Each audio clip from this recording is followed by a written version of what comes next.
हाँ दोस्तों, आज हम बात करने वाले हैं हिंदी के महान कवि सुमित्रानंद पंत के बारे में। ठीक है, तो ये हिंदी के एक महान कवि थे सुमित्रानंद पंत। हम देखते हैं इनका जीवन परिचय। तो दोस्तों, केवल ये 5 मिनट की वीडियो आपको बहुत पसंद आएगी।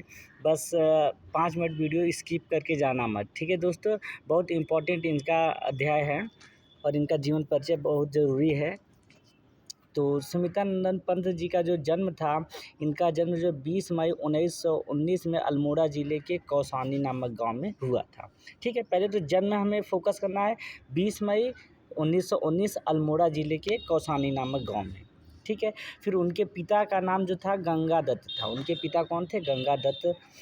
उनकी माता का देहांत, यानी उनकी माता के मृत्यु के बाद ही जन्म के कुछ घंटे बाद ही, यानी अब कहने का मतलब यहाँ से हमें पीछे से लेना पड़ेगा दोस्तों कि जन्म के कुछ घंटे बाद उनकी माता का क्या हो गया था? देहांत हो गया था। ठीक है, तो हमने 2 पॉइंट देखे।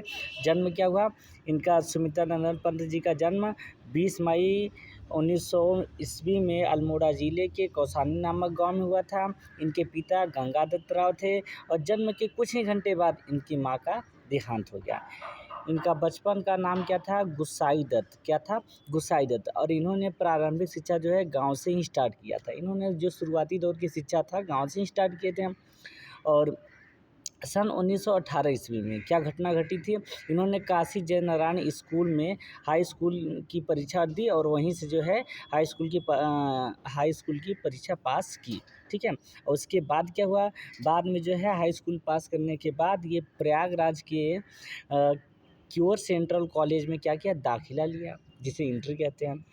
और फिर उसके बाद वहीं से इन्होंने अपनी पढ़ाई को आगे बढ़ाया और फिर बाद में जो है भारत सरकार द्वारा इन्हें पद्म भूषण से जो है उपाधि सम्मान किया गया। यानी ये एक इतने महान कवि बन गए कि उनको भारत सरकार द्वारा जो है पद्म भूषण की उपाधि जो है सम्मानित किया गया।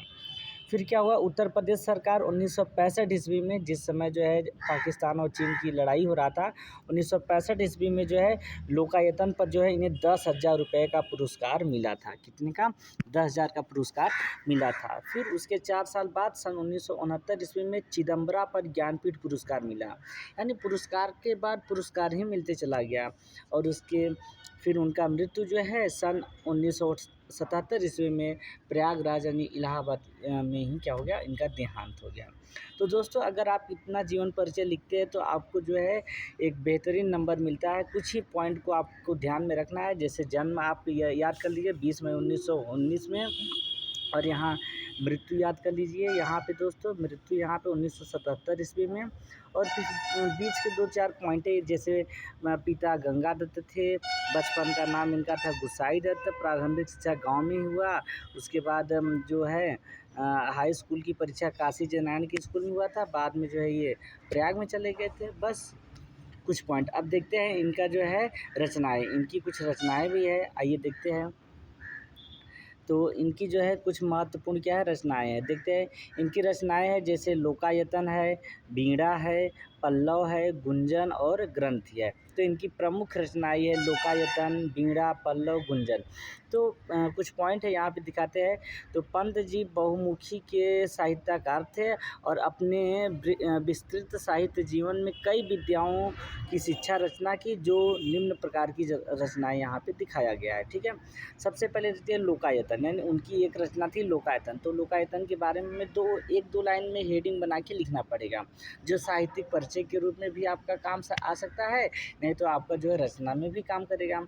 तो लोकायतन पे, तो इस महाकाव्य में कवि की सांस्कृतिक और दार्शनिक विचारधारा क्या हुई थी? व्यक्त हुई थी। ठीक है, विचारधारा जो है व्यक्त हुई थी। उसके बाद क्या है? वीणा में क्या है? इसमें पंत जी के प्रारंभिक गणित गीत जो है संग्रहित है और इनमें जो है प्रकृति के अलौकिक जो है विभिन्नताएं भी देखने को मिलता है। उसके बाद पल्लव इनका है। पल्लव में क्या है? इस संग्रह में प्रेम, प्रकृति और सौंदर्य के बचपन का चित्र जो है इन्होंने दर्शाया गया है। यानी जो पल्लव इनकी रचना है, इसमें जो है प्रेम, प्रकृति, सौंदर्य का जो है चित्र जो है दर्शाया गया है। और क्या है? गुंजन में इसमें प्रकृति, प्रेम और सौंदर्य से संबंधित कुछ रचनाएं संकलित की गई है। यहाँ पे दोस्तों थोड़ा सा मिस्टेक हो गया है, यहाँ मंकलित है तो यहाँ पे संकलित होना चाहिए। ठीक है, और देखते हैं और इनकी ग्रंथि जो है, ग्रंथि में देखते हैं इस काव्य संग्रह का स्वर प्रमुख रूप से मुखर गया, मतलब मुखर गया, इसमें थोड़ा-सा इनकी कुछ जो है मुखर गया कहने में था, अब एकाएक जो है इनका थोड़ा-सा अच्छा हो गया था।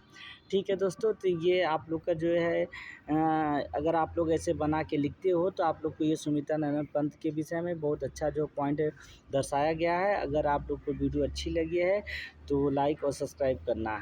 जय हिंद।